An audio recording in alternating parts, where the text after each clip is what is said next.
Great, we're just letting folks join. Wonderful. Thank you again, everyone who could attend tonight. This is the 2023 DCM Patient and Family Conference. We're glad you could be with us this evening. We have a packed schedule. I would like to mention that all microphones are on mute upon joining so that we can hear all of the speakers tonight. And behind the scenes, we have Justine helping us. So Justine, if you could please forward to the next slide. Quick introduction. I am Jayanne Rock. I am the Director of Information and Education for the DCM Foundation. And the DCM Foundation's mission is to provide hope and support to patients and families with dilated cardiomyopathy. And we do that through research, advocacy, and education. Next slide. If you have any questions at any point during the webinar, please use the Q&A feature of Zoom at the bottom of your screen. We will have a Q&A session at the end of tonight's presentations. Next slide. Here's a little agenda overview for tonight's webinar. I will be giving a quick overview of DCM. We will then be joined by Greg Roof, the Executive Director of the DCM Foundation, and he will provide a brief history of the DCM Foundation and then an update about everything that we're working on now and our plans into next year and beyond. Next, we will talk briefly about the future therapies for DCM, and then we will be joined by Adam Burkhart. Adam will talk about support for your DCM journey. Adam is our Director of Patient Services. And then we will be joined by 3 wonderful DCM patients, and they will share their stories with you, and we will have the ability for you to drop questions in and ask them any question you choose during the Q&A portion. Next slide. So first up, our first 2 presenters are Greg Roof, the Executive Director of the DCM Foundation. Greg is a genetic DCM patient, and he received a heart transplant just over 2 years ago. Adam Burkhart is our Director of Patient and Family Services, as I mentioned. He is also a genetic DCM patient and heart transplant recipient. Adam received his heart transplant just over 23 years ago, so really great story of success there. Next slide. So first, we have just one poll tonight. We'd like to ask who is attending tonight's webinar, and Justine, if you could push the poll forward. Are you a DCM patient, a family member, friend, medical professional, or industry professional? Just take a quick moment to identify what best describes you. Great, if we could end the poll and share the results. So great, almost 60% are DCM patients and another 20% family and friends. That's just what we would expect. And then some medical professionals and industry professionals. Welcome everyone. Thank you for being with us tonight. Great, let's keep rolling. Next slide. So first I'm going to give a brief overview of DCM for those who may be newly diagnosed, or you may have a family member who's newly diagnosed. DCM stands for dilated cardiomyopathy. DCM is a heart muscle disease that can cause heart failure, dangerous arrhythmias, and even death. And about 50% of the cause of DCM is genetic. That number has been going up and up over the years as they learn about more genetic variants that can cause DCM. And about 50% we know is from heart attack or coronary heart disease. DCM is the leading cause of heart transplants. And I didn't know that until just a couple years ago. Next slide. A few DCM facts for you. First, it's estimated now that about 1 in 250 people have DCM, which is really an amazing number. DCM runs in families. As I mentioned, your DCM may have a genetic basis, and we do encourage people to seek out genetic testing. We will talk about that a little bit later during the presentation. Children are likely to have a 50% chance of inheriting the same genetic mutation that caused their parents' DCM, which if you have children and you have a genetic variant that caused your DCM, your children have a 50-50 chance of inheriting that same gene. And even though DCM is easily detectable with a heart check, it can be a silent disease for up to years. And we have a couple stories of that tonight for you. Next slide. So who is affected? It affects more than 1 million people in the United States per year. And DCM actually kills approximately 6 to 8 times more people than breast cancer in the United States every year, which is really a shocking number.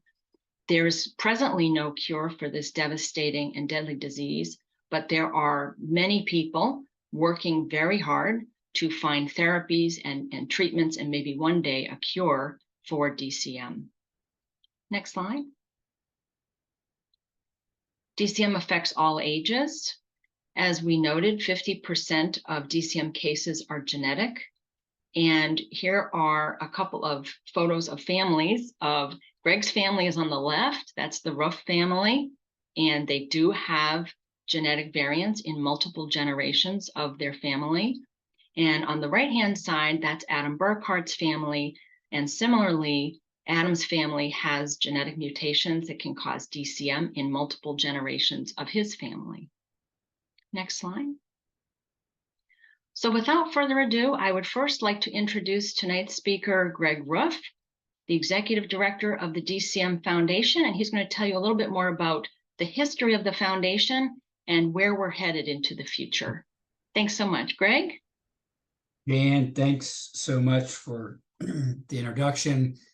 Thanks for all that you do for the foundation. I'd like to thank all of our speakers and guests tonight and those attending the webinar mini conference. Really appreciate you taking time out of your busy day to be with us this afternoon and evening. So a little history of the DCM Foundation. It was started really beginning of 2018. The first couple of years, what we really focused on was creating a good website that dealt with dilated cardiomyopathy. When I was diagnosed in 2014, there really was no good information on the web about DCM. So we thought that was the first thing that we actually would tackle. So we spent 2018, 19 working on that. And then in 2020, we decided to get serious and really grow the DCM Foundation. And in really, I think September of 2020, we did our first webinar and started a newsletter and being active on social media. And then, as we'll learn more about a bit later, in 2023, March, we launched the Genetic Cardiomyopathy Awareness Consortium as addition to everything we do with the DCM Foundation. Next slide, please. So the DCM Foundation is basically has 3 pillars that we operate from. The first is what we really spent the first couple years focusing on was information education. We'll talk pillar 1. We'll talk a bit more about that in a minute. The second pillar is patient and family support, which we'll talk more about, and then also genetic awareness in dilated cardiomyopathy. Next slide, please. Pillar 1, information education. Again, this is something we've been doing the longest, just now over 3 years. We have held over 30 webinars in the last 3 years, which I know many of you have attended, and thank you for being loyal webinar attendees. And we're averaging around 250 people that will register for the webinar. We get about a third that will actually be live on the webinar, and then we're really pleased that we get most people actually view the webinar for almost its entirety after the webinar when it's convenient. Given we do it 6 o'clock Eastern, obviously we get over normally 10 plus countries each webinar. People West Coast working, Central Mountain, and obviously in other parts of the world, we'll need to record it and view it later. We have a monthly newsletter that goes out to 4,500 plus patients, family members, and over 1,000 medical professionals. And we're reaching over 40,000 people a month with some of the GCAC stuff. Those numbers actually grew dramatically. And then we have over 4,000 4,000 visitors per month to our website. Again, realizing that these numbers are something that just started 3 years ago, and they've been rapidly growing each and every year, and really on a month-over-month basis. Next slide, please. Patient family support. We've had, we hired, as you all know, Adam Burkhardt, which will speak a little bit later this evening. And he's running and growing the patient family support. Things that we currently are working on is really working with people on how to get better care. Most people aren't treated at the right heart failure center, heart transplant center. So Adam will tell you more about, really need to get the word out about how to get better care, how to get to a heart failure DCM specialist. We have support programs. We have a Healthy Together program. I think it's our 3rd program going on right now with a ton of success. We've had, I think, 60 scholarships provided by Merck. Thank you for that, so that people can attend free and learn how to live with a chronic illness as healthily as you can. We have peer-to-peer monthly support groups. We have 2 to 3 of those going on now, looking to grow. And then, you know, Jan, Adam, a number of you, and I are also talking with a lot of folks one-on-one, providing support. Again, these are things we're looking to grow in 2024. So we're also, you know, and we'll be coming to you and asking for volunteer efforts to help spread the word about dilated cardiomyopathy, the foundation, and our genetic cardiomyopathy awareness program or consortium. Stay tuned for more information on that. We'd love you to be our advocates and spread the word about the DCM Foundation, spreading our materials around, and also with GCAC. And we'd love to learn more about your story and what you've gone through. Maybe have you as a monthly blog or video about your journey and how you've dealt with it. Next slide, please. The Genetic Cardiomyopathy Awareness Campaign or Consortium, as I mentioned, we launched with 7 other US-based cardiomyopathy-based patient groups. We launched it March 8, 2023. Next slide, please. And the reason we launched this campaign is, you know, current research now says that about 50% of cardiomyopathy has some type of genetic basis. That was 0, 10, 20, 30, 40, right? It's 50% now. It'll be higher than that at some point. Where will it end? 60, 70, 80%? We don't know, 90%. But we know cardiomyopathy and dilated cardiomyopathy has a big genetic cause. But several well-documented and established studies showed in the last year or two that only 1% of cardiomyopathy diagnosed idiopathic cardiomyopathy patients get tested. So we created the campaign to say, hey, you need to understand if genetics are behind, because it can help save your life for getting the right therapy. For instance, Lam-A runs in my family. If you have that genetic, you're diagnosed with cardiomyopathy, dilated cardiomyopathy, and Lam-A, they're going to say you probably ought to get an ICD, which actually saved my life and could save others in your family life too. And then also the greater number of people that get tested and then also are willing to be in research studies and clinical trials are going to help researchers and biopharma companies create life-saving therapies. Next slide, please. We're really excited about the great group of people that we have on board with the GCAC campaign. Take a look at our sponsors. That list is growing, and I think we'll see more sponsors in 2024. The patient family groups that we're working with, including Global Heart Hub globally. And then we have our partners at the bottom. So we've got a great group of people that are combining together to actually fight this and spread the awareness on genetics and cardiomyopathy. Next slide, please. A little bit about the GCAC campaign. Again, as I mentioned, we launched the GCAC campaign The patient campaign launched it on March 8th of this year through our first GCAC webinar. You can see the website. If you want to go to that, it's geneticcardiomyopathy.org, www.geneticcardiomyopathy.org. We launched the US campaign March 8th. We launched the global campaign, 10 languages, 31 countries by over 40 cardiomyopathy and heart failure patient groups.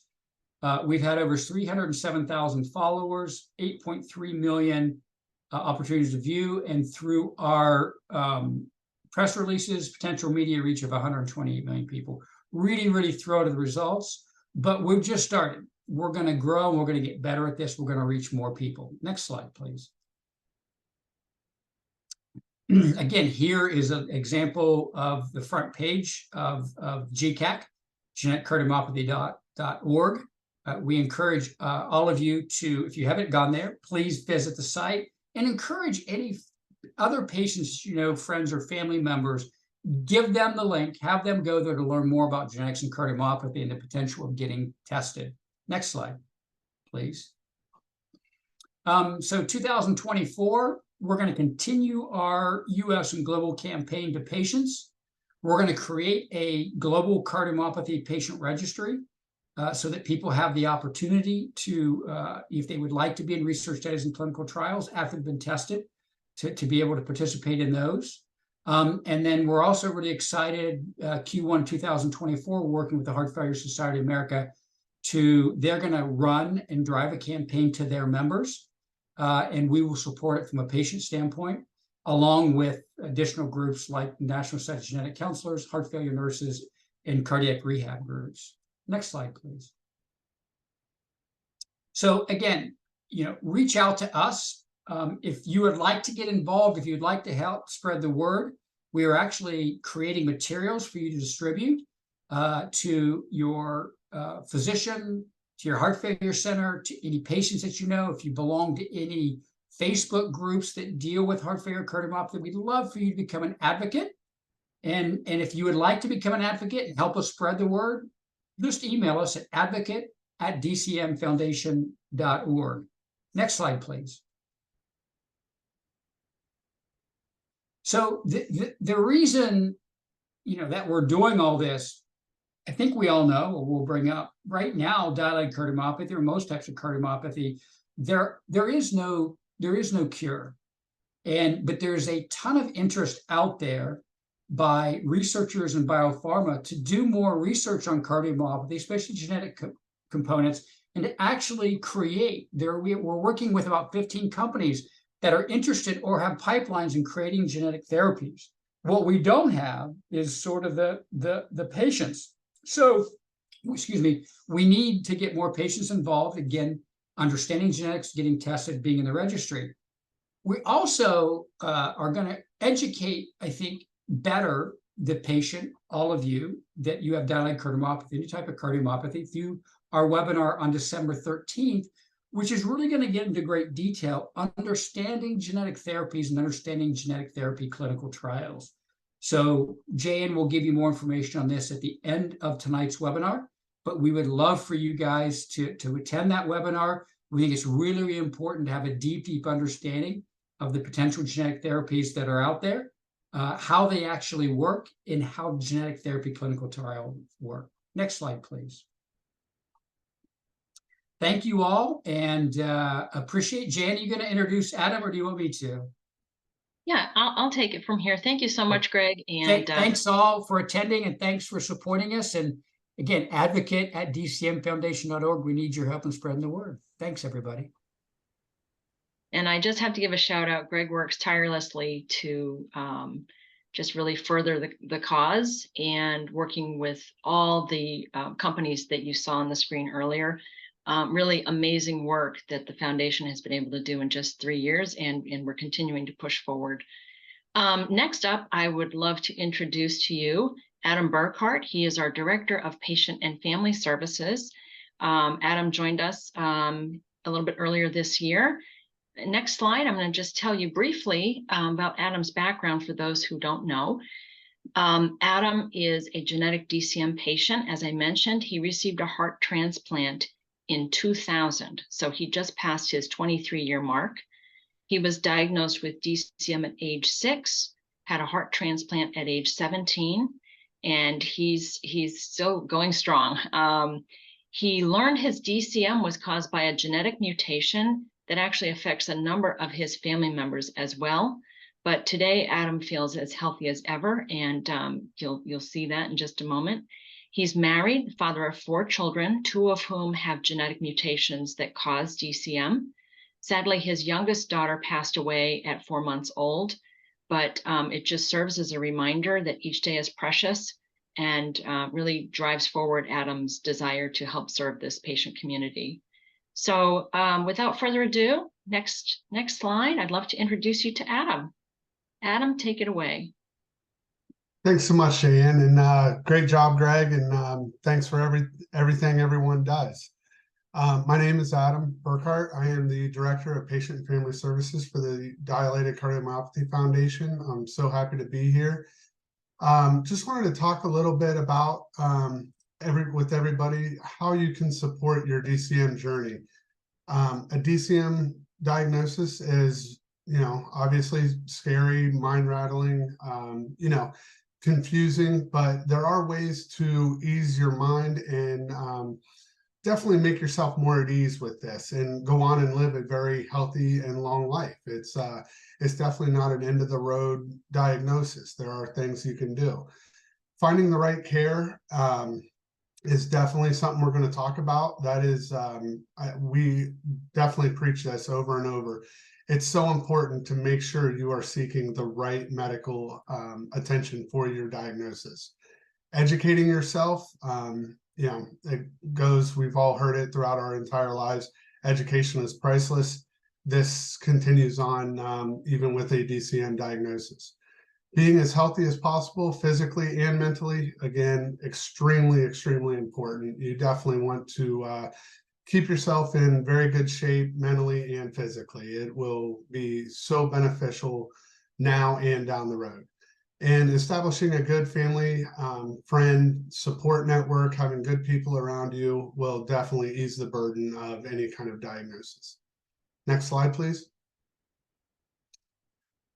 To better support your DCM journey, receiving the best care possible, being seen by the best doctors at the best facilities near you. We'll talk more about that.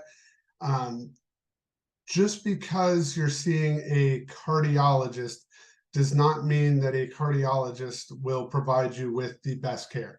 We say that and we preach this because cardiologists do amazing work around the world. They are extremely talented doctors, individuals, but they may not, just because they're a cardiologist, they may not know the newest and the best ways of treatment. And that's where heart failure specialists, heart transplant centers, that's where they come in. And definitely do not wait until you are sick. If you have been diagnosed with, if you've had the gene test and you tested positive, or if you've been diagnosed with DCM, even if you feel really well, it's still important to develop a relationship and get to know somebody within a heart failure center or transplant center. It's just a great thing to do and adds to your peace of mind. Next slide, please. So ways patients can search for specialized care. This is actually, it can be very, very simple. Go on Google and just search heart failure medical centers near me. And it will come up with a list of different places within your area or within your state. There's other ways you can perform a heart transplant search near you, is to go to the OPTN, which is Organ Procurement Transplant Network. They will identify heart transplant centers by location as well. It may be 50 miles, it could be a couple 100 miles, depending on where you live, but you'll at least have the opportunity to seek out the best care possible within your area. And also, you can also go to MediFind. That's another great. And MediFind is actually on our website, and they do the same. So there's definitely specific ways that you can search for the best care possible. Next slide, please. The most important thing as a DCM patient is definitely seeking a medical facility that specializes in heart failure, advanced heart failure, and heart transplantation. We definitely do not intend for these words to scare you. They are just so you know, if you are being seen by an advanced heart failure or heart transplant center, you are going to receive the absolute best care. It just trickles down from there. There's so many positive attributes to being seen by an advanced heart failure or transplant center. Typically, they work in teams, which is a wonderful, very beneficial part of being seen by these places. You have more minds thinking for your best care rather than just one. And they work as a wonderful organized team, and they will seek out the best treatment possible for your diagnosis. Okay, I'm sorry, I already said that. I got ahead of myself. Next slide, please.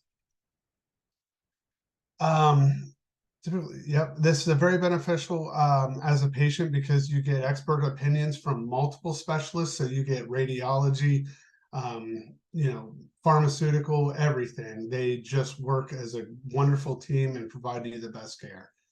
If you're unsure where to find a facility that specializes in these areas, again, you can Google search heart failure center near me. You can always go to the DCM webpage. As Greg was saying, the webpage is phenomenal. There are so many tools and things to help you along the way.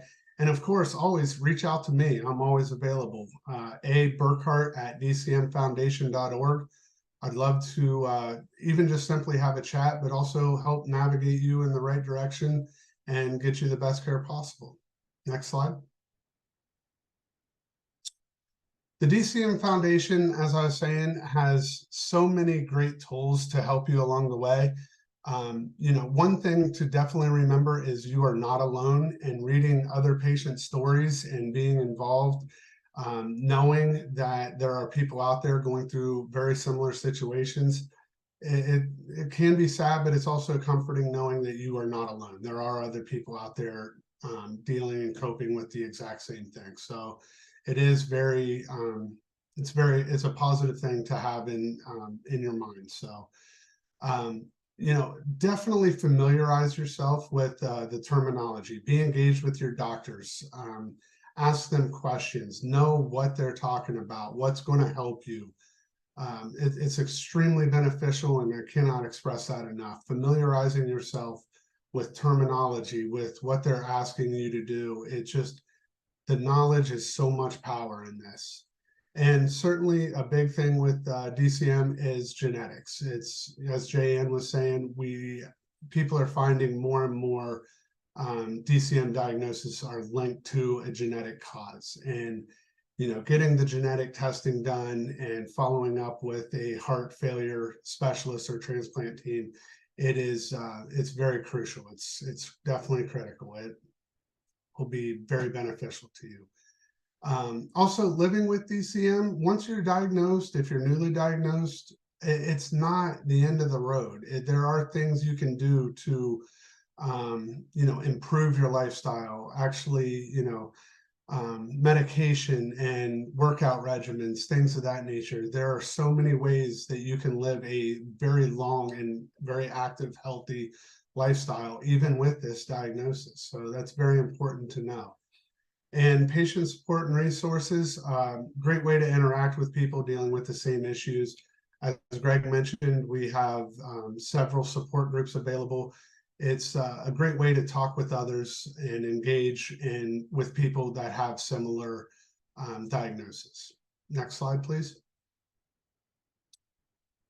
Another thing that we've been working on is, along with finding better care, is also familiarizing yourself with insurance and the financial resources available. Having a good knowledge of your medical bills and knowing you are properly covered can relieve a lot of mental stress. Trust me, I know this. 23 years post-heart transplant, I've seen a medical bill come in the mail a time or two. It is there. It happens.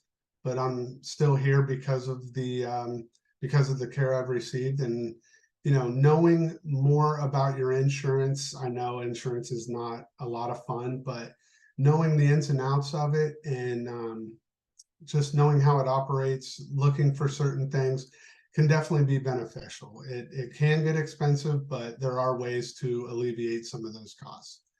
Support groups, like I said, such a wonderful thing to engage in. It lets you know that you are not alone. You are talking with people that are in very similar situations. It's a great way to be active and support your mental and physical health along the way. So it's definitely a wonderful thing to look into and think about.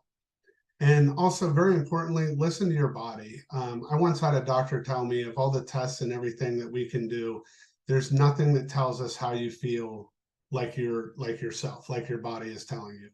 If you feel like you can go walk a couple miles a day, and with the approval of your doctor, then do it. But definitely listen to your body. You know firsthand when something is not right, and that is very, very critical. Next slide, please. Some of the things that we offer that people have engaged in is Healthy Together. It's a wonderful program. It mind, body, just living a healthier all-around lifestyle. It's an 8-week online program, and people just absolutely love it, those that have joined. And thank you to Merck for sponsoring. I think we've had 60 free seats so far. People just absolutely love this. It's a great program. The support groups, Wendy, Sarah, so many people involved. They do a wonderful job. They keep people engaged, and it really brings a lot of hope and positivity to, what can be a scary and confusing time. And talking with others, it's a great way to just communicate and gain more knowledge, and also express how you're feeling. And people may have certain certain recommendations on things to try. It's absolutely wonderful. We do have a lot of Facebook groups as well. Dilated cardiomyopathy, there's 2 groups. There's a public and a private. And then also gene specific, BAG3, DSP, Lamin A, Titan. These kind of individualize yourself with people of the same genetic mutations. So if you have BAG3, which is relatively rare, there are people out there that also have BAG3. So it's very, very positive.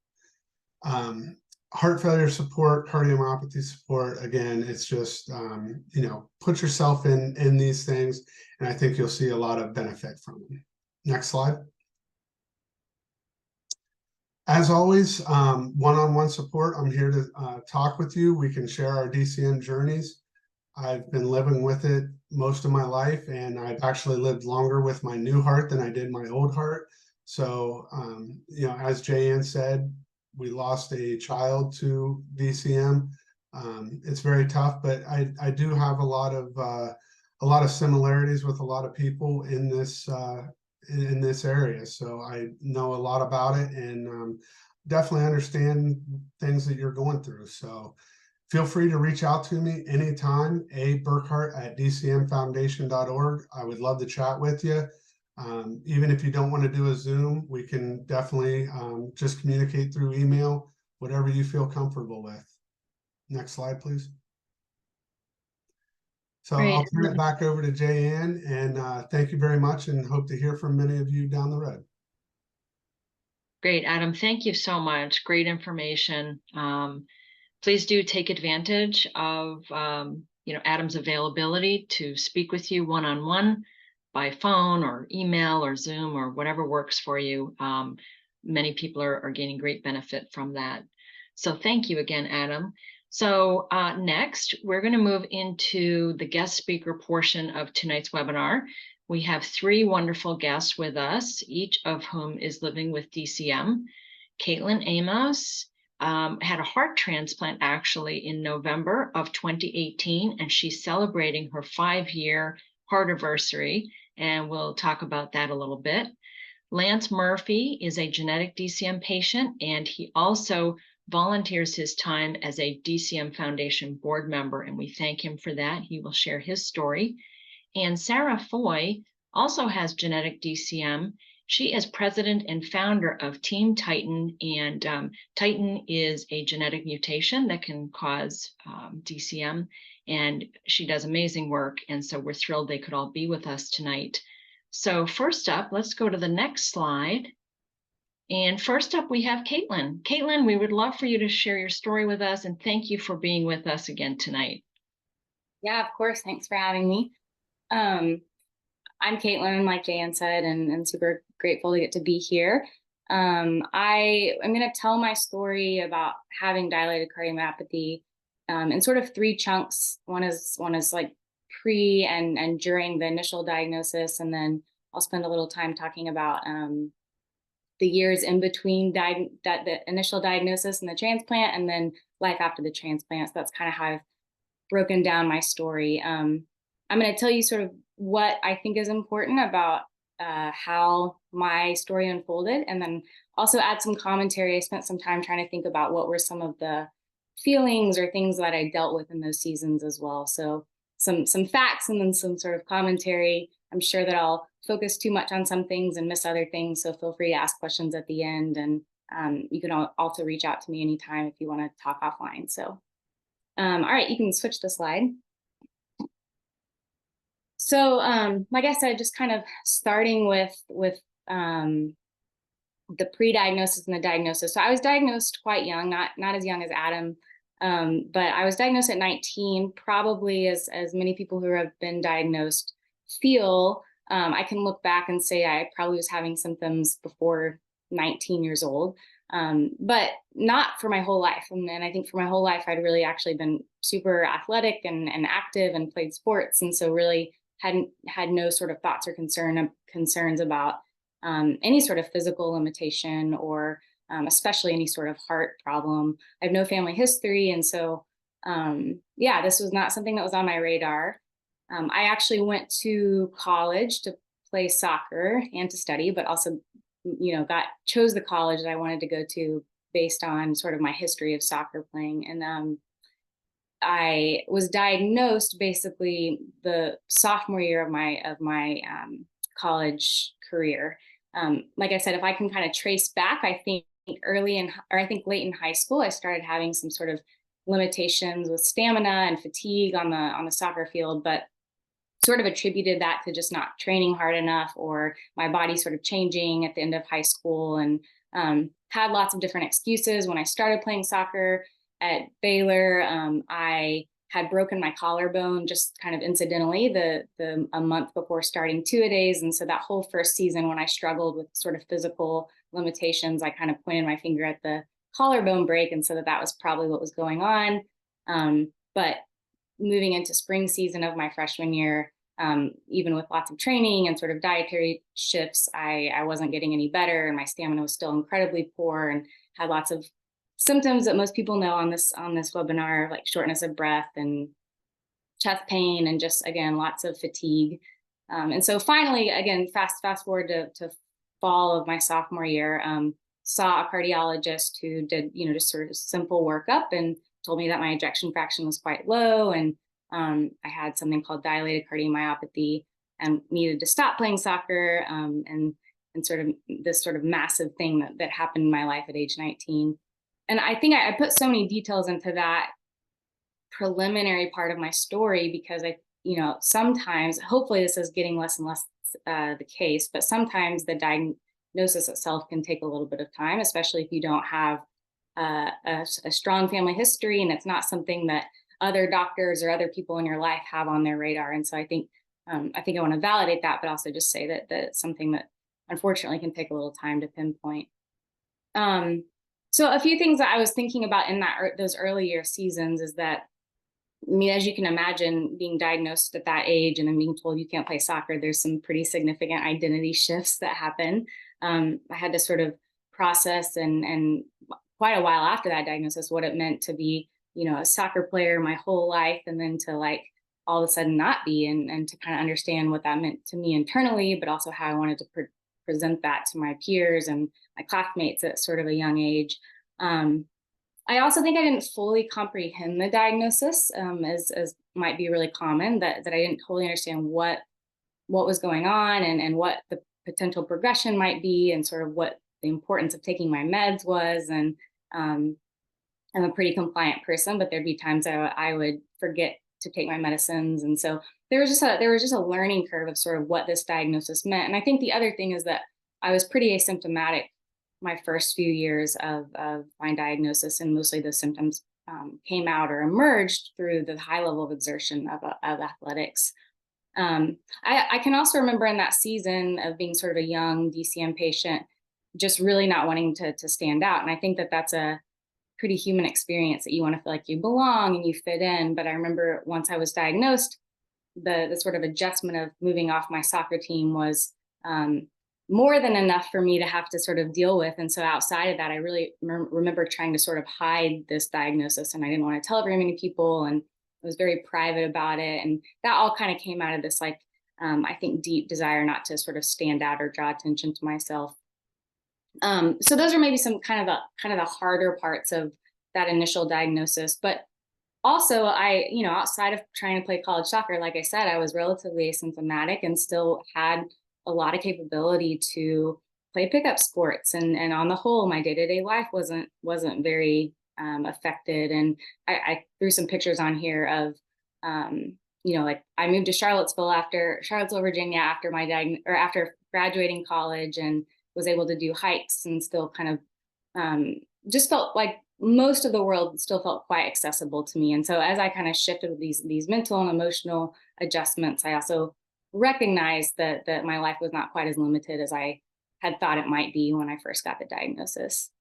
I think the last thing I'll say is that I got a defibrillator a year after my diagnosis, and that wasn't because I was having any arrhythmias or anything like that. It was just because my heart function had not gotten any stronger, and so I'd gotten a defibrillator for sort of a preventative measure. Okay, we can switch to the next slide. I'll probably spend the longest on this slide, and that's just the sort of in-between years of that, after I've sort of adjusted to having dilated cardiomyopathy, but it's not incredibly limiting at first. Like I said, I graduated from college at Baylor, moved to Charlottesville, Virginia, was sort of setting up my young adult life. And as the years progressed, as the disease progressed, I think those symptoms became more substantial. Like, my limitations affected my ability to do things like go on hikes and play pickup sports. It started affecting, as the years went on, even just sort of the day-to-day of walking to work or going on a walk with friends. And I think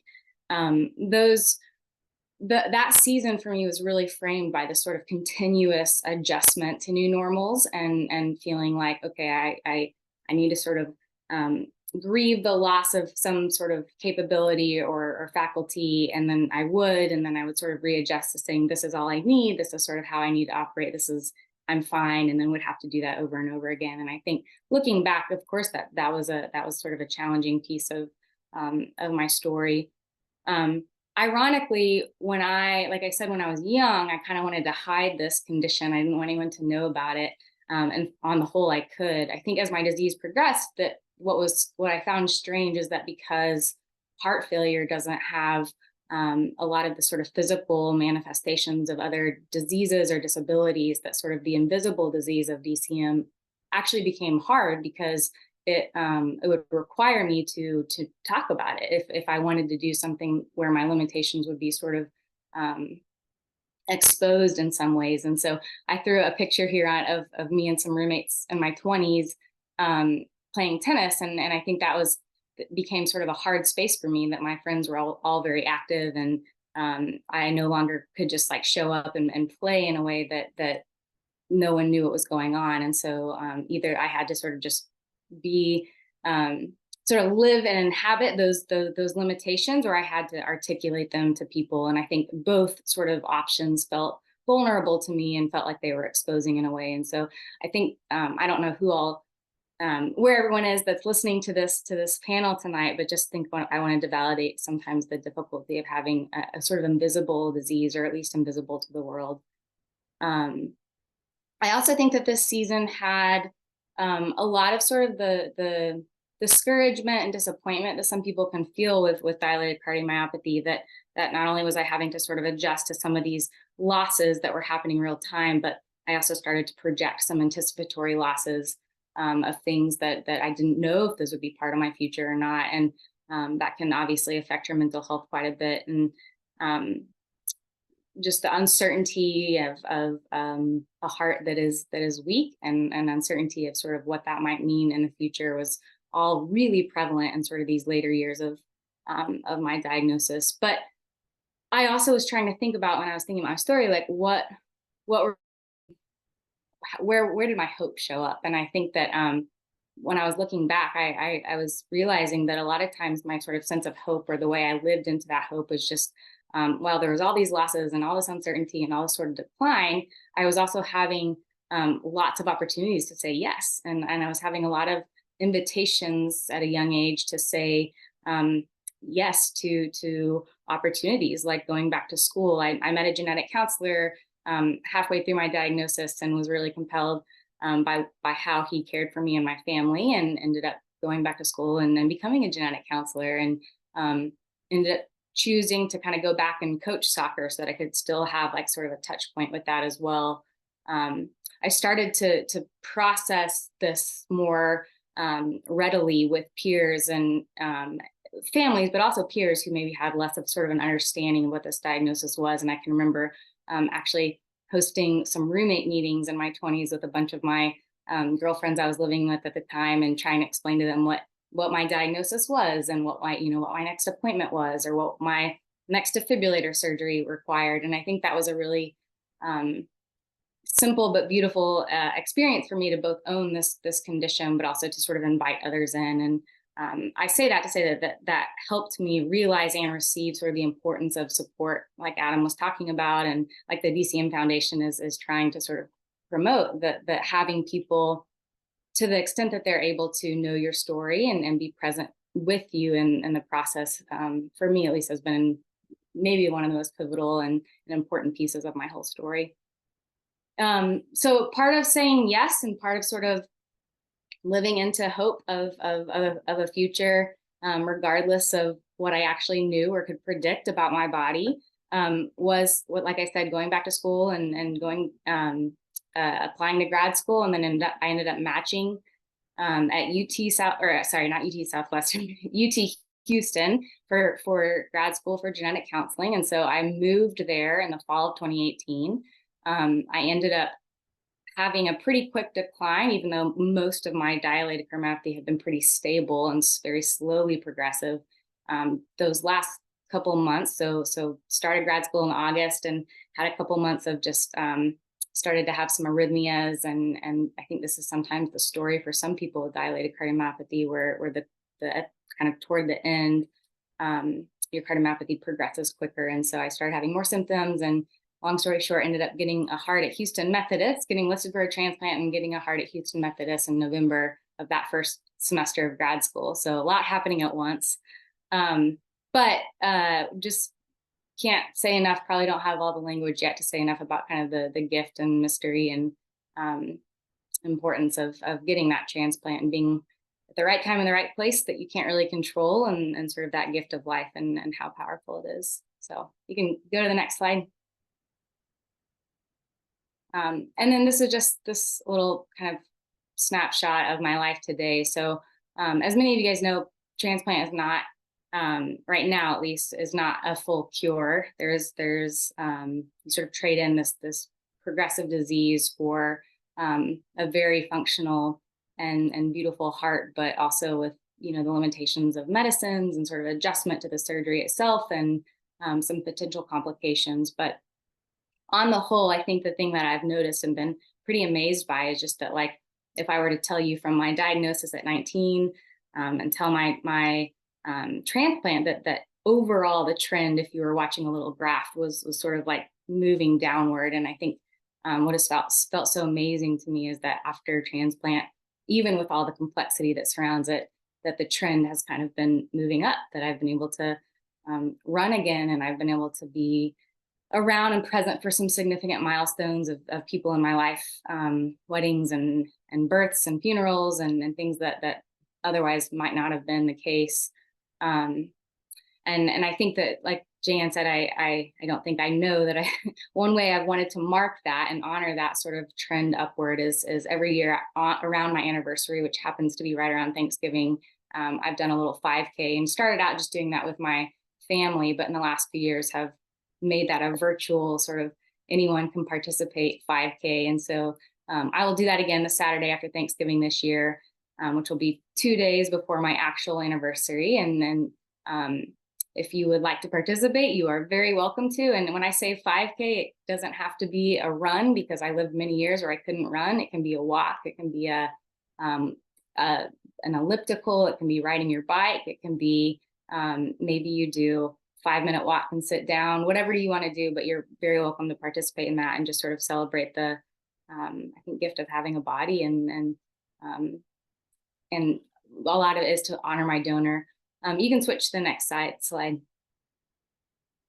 So if you want to participate in that, I'm also kind of directing people that it's obviously, this is not a registration driven or there's no cost to be part of like Caitlin's 5K 5-year heart anniversary. But if you do want to participate and you do want to donate, I would be really grateful if you wanted to donate to the DCM Foundation. Incredibly grateful for their work, both for my own story, but also for the lives of many of my patients that I care for at this point. So if you want to participate or you want to donate, scan that code and go from there. Wonderful. Caitlin, thank you so much for sharing your amazing story. And we have a special note for you from Melissa, who said early on in the first slide or two, when you were explaining some of what led up to your diagnosis, she said, "Thank you, Caitlin, I can relate." So I just wanted to share that with you. Yeah, thanks for saying that. So thank you so much. And we'll have you back in a few minutes for the Q&A portion. So up next, we have Lance Murphy. As I mentioned, Lance is a genetic DCM patient, and he is a DCM Foundation board member. Lance, we're thrilled you could be with us tonight. Are you there? Yeah. Hi, Jan. Can you hear me? I can hear you and see you. Wonderful. Great. Take it away. Okay. So, Caitlin, thank you for those comments. I, too, can relate. I was hearing your story, and there's just a lot of things in there that I think as a DCM patient, you can absolutely identify with. So I appreciate you sharing your story. I'm going to quickly talk about how I was diagnosed. Then from there, I'm going to transition into how I was treated. And the third point I'd like to talk about is the genetic testing process that took place with me. And then lastly, just share a few points with you about living with dilated cardiomyopathy. So we can start, as you can see on the slide, December 2018, I was hiking up a mountain in Scottsdale. It was a beautiful day. I was having, kind of tightness in my chest.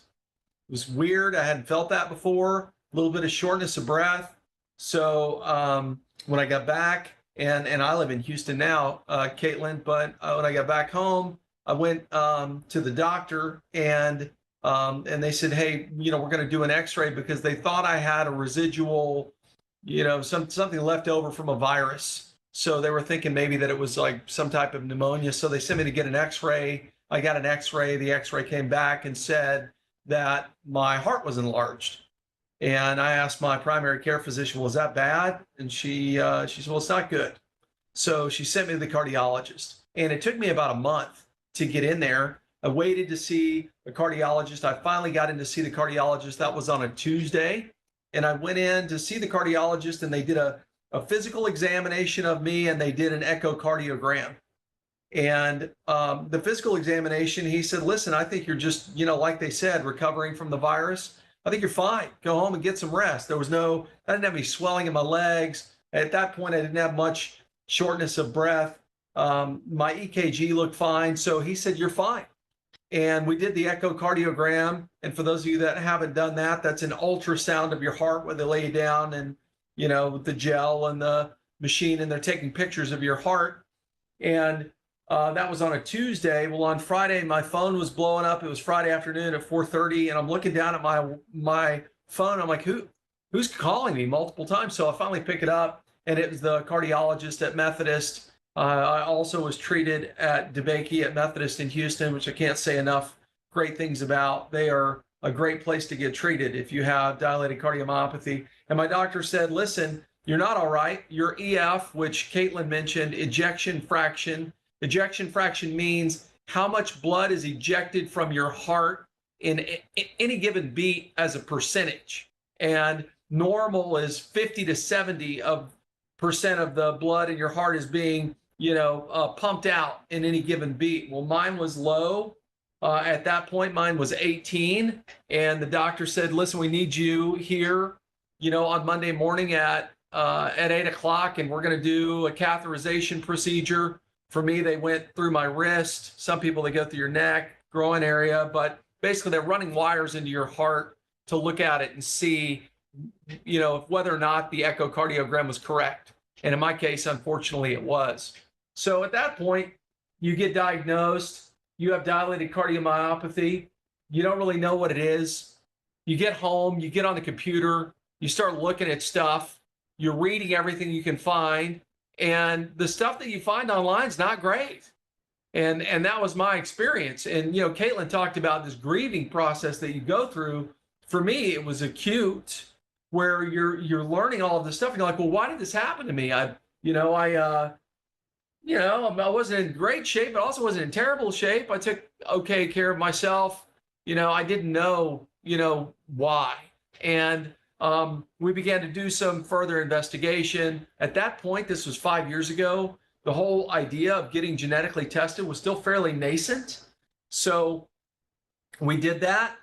We sent off for results, and those results didn't come back for like a year and a half. So during that period of time, I decided to pay for a genetic test, and I got genetically tested myself. And it came back that I had the Titin mutation or gene, which Titin is the largest protein in the body. And it's, when you have dilated cardiomyopathy caused by that gene, it's because the gene is what they call truncated and it doesn't communicate all the way through. Well, I began to think about things. My mom died of heart failure, but she had a whole host of other issues. So we didn't really know that was what, in the end, was the problem. I called my aunt and talked to her about my grandfather who died from a form of cancer, but I asked him, did he have any heart-related issues? And she said, yeah, he did. And that's why he retired early. And he actually was diagnosed with heart failure. So, okay, now it makes sense. It came from the maternal side. I've got it. I've got to get my siblings tested. We did. Of the three of us, all three of us got it. The Titin gene, my sister has been diagnosed with dilated cardiomyopathy. My two kids have the gene. Her kids have the gene. So it's everywhere, really, in our family, and it's what caused this, this issue. So I was diagnosed, and the first rounds of medication that they put me on didn't include Entresto. It wasn't available yet, and I didn't respond. So my heart went from 18 to 22 in a 3-month period, and that's when they called me in and they put an ICD, which is a hockey puck on my rib cage. It basically is like the paddles that they use to shock people with, effectively is what it is, and will shock you back to life if your heart has an irregular heartbeat. After that, Entresto became available. They put me on that, and over a period of a number of, let's call it 6 months, my ejection fraction began to improve and actually got to what they consider to be, from an ejection fraction perspective, normal levels. So I can tell you that if you're being treated at the right place and they know from a genetic perspective what's going on with you, they can use guideline directed medical therapy, GDMT. You'll see it in some of the stuff that you read on the computer. Guideline directed medical therapies at your heart failure. In a lot of cases, they can improve your ejection fraction. And when that happens, your life improves a lot during that period. You still have the disease. It still affects you mentally. You've got to find a way to be grateful, every day for what you have, and to live through this, disease, because it's on your mind. There's not a day that goes by that you don't think about it. But by the same token, if you're getting good care a lot of doctors do a really good job of treating people nowadays and helping them improve their heart function as they're on their journey with dilated cardiomyopathy. So for me, that is where I am in the journey. I'm back at work. You can see I'm still at work today. And I've been able to go to all my kids' events. I did deliberately change my life a little bit. Before I was an executive, I was traveling all the time, was staying in hotels, was entertaining, and that lifestyle wasn't conducive to me living with this disease. So I had to take a different role, and I took steps back economically, but I have more time, and I can see now that I get to, or I'm fortunate in that I get to value this time that I have with the people around me, my family in particular. So, that really for me is kind of the journey and where I am, in the journey. I was introduced to Greg Roof at the Dilated Cardiomyopathy Foundation. I decided I wanted to get involved and help if I can because of education. Because I'll finish with this. I went to a cardiologist 6 months before I was diagnosed. My primary care physician said, "There's something with your EKG that's bothering me." And she sent me in to see a cardiologist. He did a physical, a physical on me, told me everything was fine, sent me home. And I can't help but think that had he put me on GDMT or guideline directed medical therapies earlier on, I wouldn't have hit that point that I hit.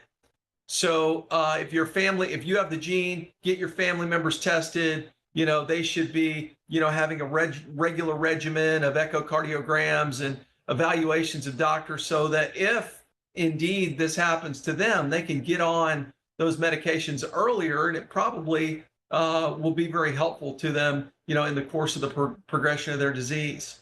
So the last thing that I'll close with is that my wife and I have become involved at DeBakey, and we're working with a doctor that does research on genetic cardiomyopathies. And I can just tell you that the whole idea of being tested and getting family members tested is going to be crucial for all of us going forward, for finding ultimate cures for dilated cardiomyopathy. So thank you very much, Jan and Greg, for having me on the call. I appreciate the time this afternoon, and I'll stick around for questions. Great. Thank you so much, Lance.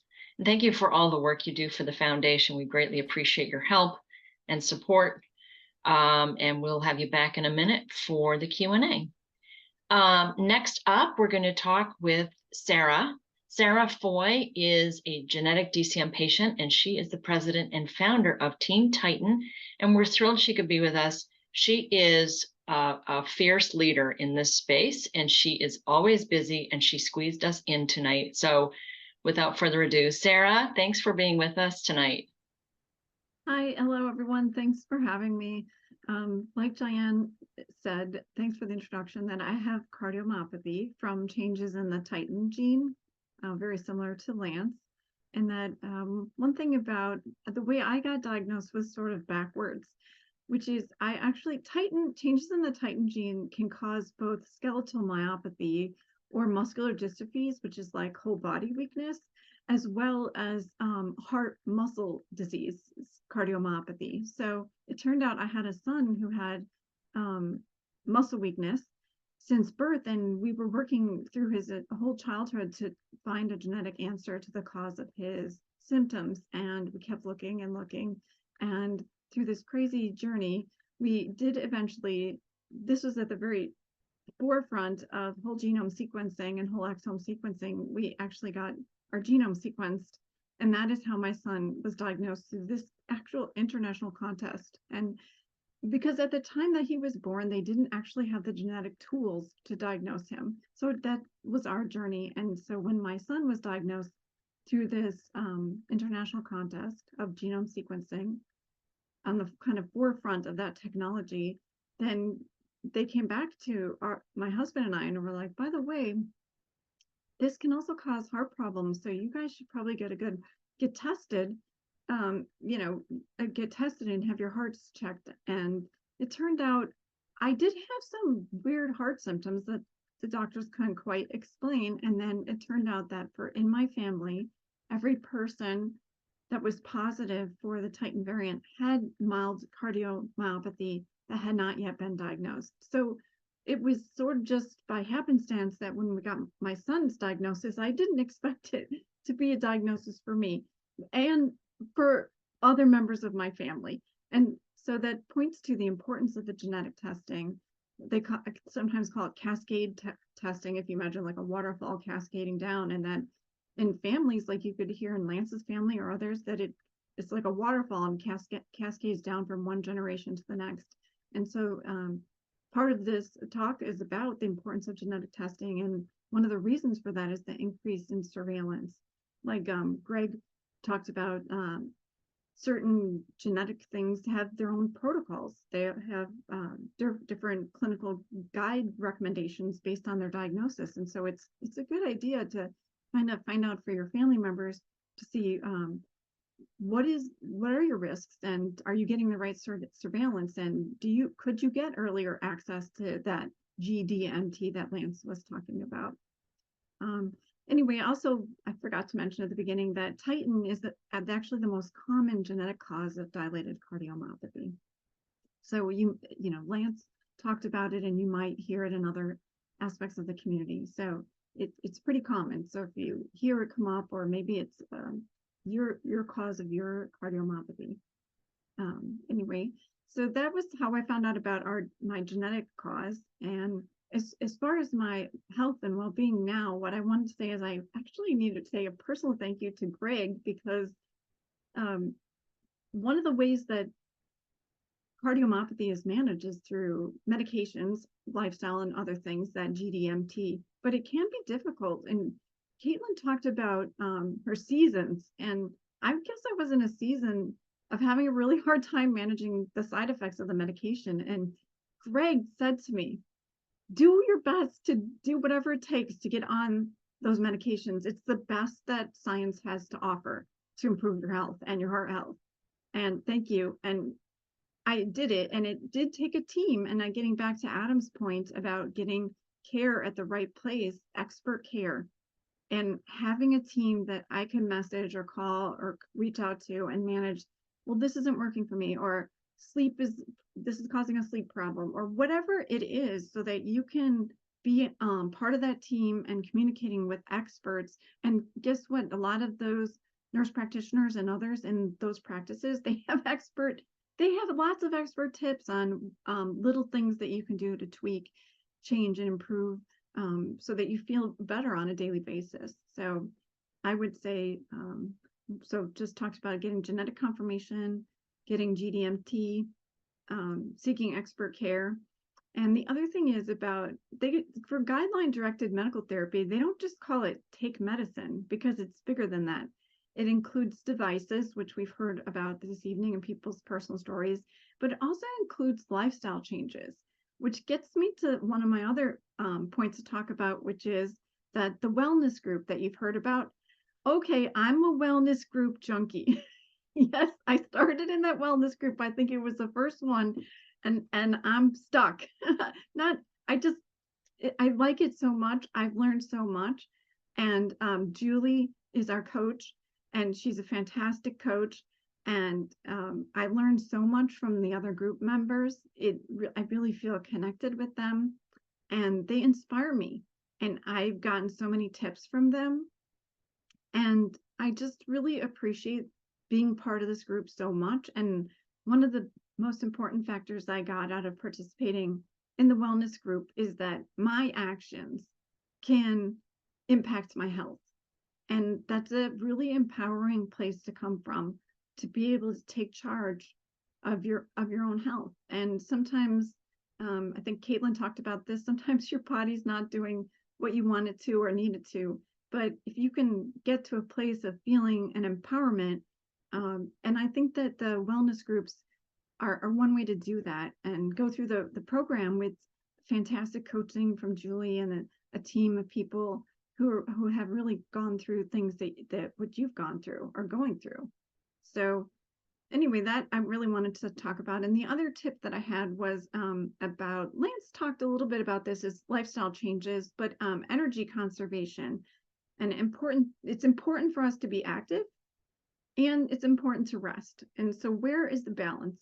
And I am working, and I hope you are too, to just have a heart that's keeping up with my dreams and that I don't put too much strain on myself trying to achieve everything that I want to. So, and I think that I have the one last slide, which is, okay, when I was a kid, I didn't wake up and say, I want to grow up and be a Titan advocate. I had no idea what that was, but this is where life brought me to. And so one of the things that having a heart condition has led to was for me to really think about and focus on what's meaningful and what brings value to me, and hopefully some small piece to other people, and being both productive and meaningful, and also that fills me with joy. And being an advocate for people with Titan related muscle and heart disorders is one thing that does that for me. And so that is why I have founded Team Titan, and just had a great opportunity to meet people around the world. So I'm really happy to be part of this group and part of the DCM Foundation, and really appreciate all the work that they're doing. Sarah, I can't thank you enough for giving us all that information, for your story, and for your partnership. Together, there are a number of patient organizations in cardiomyopathy. For those who don't know, it was noted up on one of the slides that Greg went over. But there are a number of patient groups all working together to try to lift up the voice of cardiomyopathy patients, and further research and get people the care that they need. So Sarah, thank you so much for being with us tonight and sharing your story. And thank you for starting Team Titan. So we're at the point tonight, we're going to bring all the panelists back on, and we're going to accept questions. And we have some that have already come in, which is wonderful. So please, if you have a question, drop it into the Q&A feature of Zoom. The first question came from Chris, and this is for you, Adam. Adam, would you mind speaking a little bit about your medicines that you have to take to prevent rejection? And I guess this question could also go to Greg and Caitlin. And what does a year look like for checkups? You want me to start? Sure. Okay. Kind of the dinosaur here, being 23 years post-transplant, but 23 years ago when I received mine, I was taking about 75 pills a day. That was divided between AM and PM. They figure out what your body needs, and also through just medical advancements, technology, everything, down to about 20, I think it's 27 right now, divided between morning and night. The main medications that you do take post-transplant are for rejection, and a lot of the others are to counteract the side effects of what those do. A transplanted heart, I've been told by my heart failure team, heart transplant team, is that a transplanted heart will develop cholesterol twice as fast. So I have to take Pravachol. Some of the anti-rejection medicines alleviate bone calcium within your body. So I have to take Citracal. But it's, when I was transplanted, I was 17, and I just kind of made a game of it. I was sitting there looking at 30 some pills in my hand. I started out with one, like most people do, and then went up to 5, 10. I could take just about all of them in one gulp. So, I always looked at the pills as a very small price to pay, and you just don't think about it. You wake up in the morning, you brush your teeth, you take your meds. You go to bed at night, you brush your teeth, you take your meds. It becomes a routine, but it's amazing over the years to see how they've progressed. And I'm not on 75 anymore. I'm only on 20 some. So it's really cool to see. Greg, Caitlin. Caitlin, you want to take a shot or? Yeah, sure. I think from a medication standpoint, I feel like my experience is similar to Adam's, just maybe not quite as many to start with. And I'm actually impressed that you've quantified them. But certainly that first year after transplant, you're taking a whole lot more. You're just more vulnerable to infection. You're more vulnerable to rejection of that organ. And so you're taking a much higher quantity and sort of diversity of medicines, both sort of the purpose, like Adam said, of preventing rejection, and then also sort of counteracting the downstream side effects of those immune suppressants.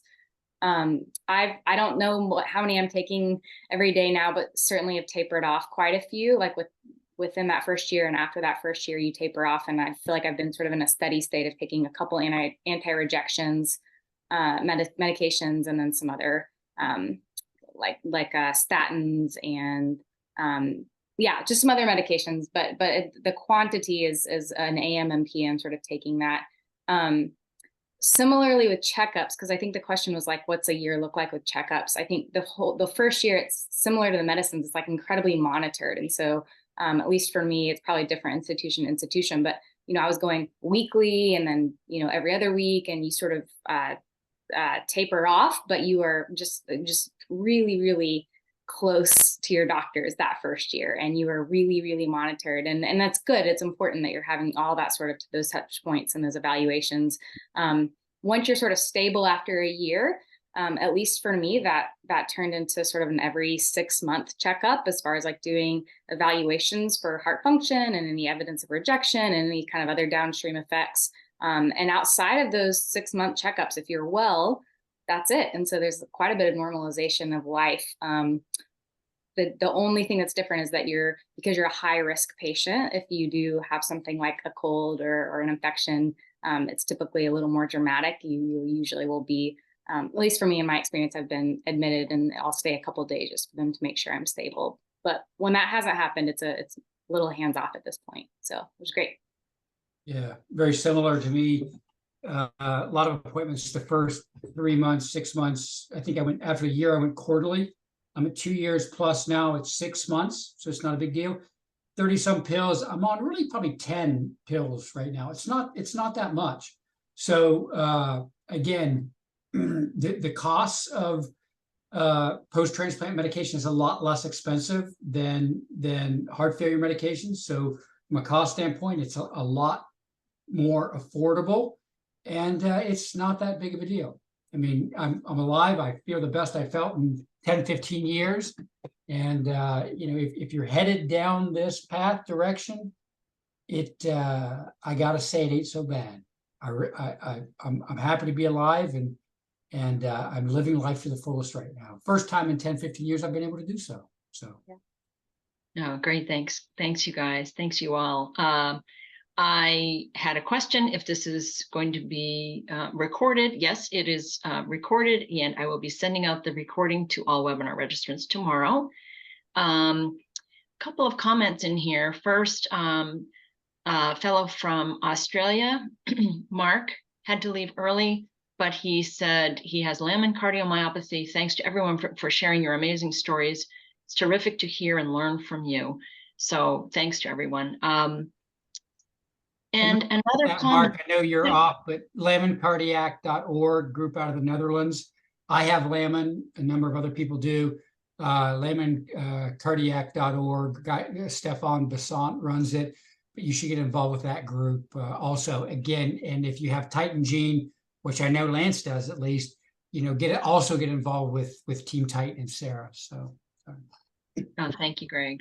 Tina made mention that she has sent the DCM handout that you can find on our website to her cardiology team at her hospital, and she's sharing with all her specialists to educate them about the DCM Foundation and about geneticcardiomyopathy.org, which is the GCAC portion of our website.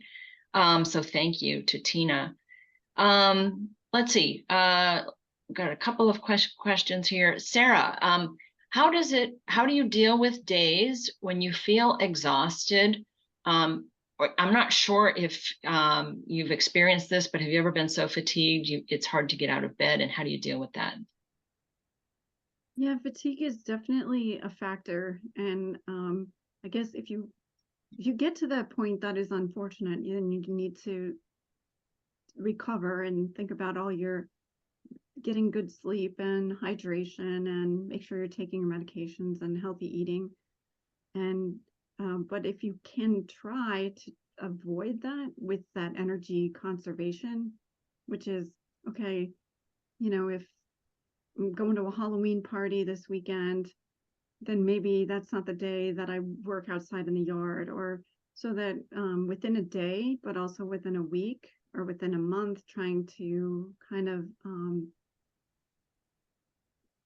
allocate the energy you have. Have you guys ever heard of that, something called the spoon theory? I found it on Facebook, and they talk about these number of spoons you have. They're allocated at the beginning of the day. I've And heard that for different activities for different people, take away a spoon, and then at what point are you out of spoons? So it does take practice, and I mean, I guess it's up and down. So I don't know. Do other people have ideas on what to do when you've kind of just hit your fatigue level? Naps, energy I management. have a couple.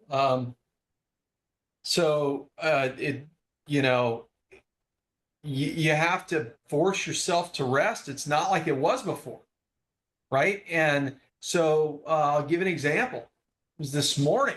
I took my kiddo to school. She's 16. She hasn't started driving yet. So I took her to school, and then afterwards I was spent, and I knew I didn't need to come back to the office. So I went home and I went to sleep for an hour, and then I got back up again, and then I put on the monkey suit and came into the office, and that worked for me, right? But you have to be deliberate about it. You have to listen to yourself. And just like Adam said earlier, he said the best way for you to educate a doctor as to what's going on with you is to listen to your body, so you can tell them, because that's that's going to be better than any test they can do. Same thing with listening to your body from a rest perspective. There are going to be days where you're like, man, I didn't get the walk in today, or I didn't do the cardio that I was supposed to do today. And you slept or rested instead. Well, good, because that's what your body needed. And just, get to the point where you don't, expect as much out of you as you did before, because it's a different paradigm, and you've got to listen to yourself. That'd be what I would recommend. No, Lance, thank you. You make a great point. And I know in prior webinars, we've had people talk about this. I know Stephanie Fallon, who runs 2 dilated cardiomyopathy Facebooks on Facebook groups, always talked about in the webinars about how she was able to manage, and the spoon theory came up then too, Sarah. So I encourage people to check that out. We're almost at time here. Thank you all for staying with us tonight. Great tips, Lance. Sam says, thank you for sharing. Caitlin, best of luck to you. Happy 5th anniversary from one heart recipient to another. It'll be 9 years in April. So wonderful, Sam. Thank you so much. And Chris Everett, this is interesting news. News from his wife's team at Stanford University, who has shared that they are expecting gene therapy within 10 to 15 years. And Chris said he and his son both have lamin-A. And we're hearing that as well in all of the wonderful organizations we work with. And you'll see some of their names here at the end of the presentation tonight. It's coming. It's coming, but you have to get genetically tested. And if you come up with a genetic variation in your test, have your family tested. And we can't stress that enough. Again, go to geneticcardiomyopathy.org, and there's all the information that you need on there. A couple other questions we weren't able to get to tonight, unfortunately, but I will try to roll those up in an answer tomorrow. But let's move back to the webinar deck. I just want to thank all the presenters tonight. Thank you. This has been wonderful. an hour and a half of information and sharing and hearing all of your stories and all of these wonderful questions. I really think that this is what the community needs, is to get together, put our heads together and learn from one another. So thank you. Thank you to our amazing sponsors. You know, we talk about gene therapies, and you know, some of these companies are working toward the future to try to figure this out. And stay tuned, because we have a new section of the website that's going to be coming late this year on geneticcardiomyopathy.org that's all about genetics and gene therapy. And we will have a webinar in December about that same topic. So next slide. Thank you again for attending. Most of you probably know the DCM Foundation's website address, dcmfoundation.org. And to learn about genetic cardiomyopathy, go to geneticcardiomyopathy.org. All kinds of information on there. Follow us on all the social channels for both the DCM Foundation and geneticcardiomyopathy.org. Next. And this is the next webinar. We do not have a webinar in November. The next webinar will be on Wednesday, December 13th, Understanding Cardiomyopathy Genetic Therapies, Our Hope for the Future. We have a wonderful presenter already lined up for this, and the information to register is already on our website and also will be coming out in the email tomorrow. So stay tuned for that. Again, thank you so much. We're getting some notes of thanks in here on the Q&A. So thank you again to everyone who shared your stories tonight. And thank you to Justine behind the scenes. And we look forward to seeing you all on December 13th. Thank you again, everyone. Stay safe, be well, and we'll see you soon. Take care now. Bye-bye.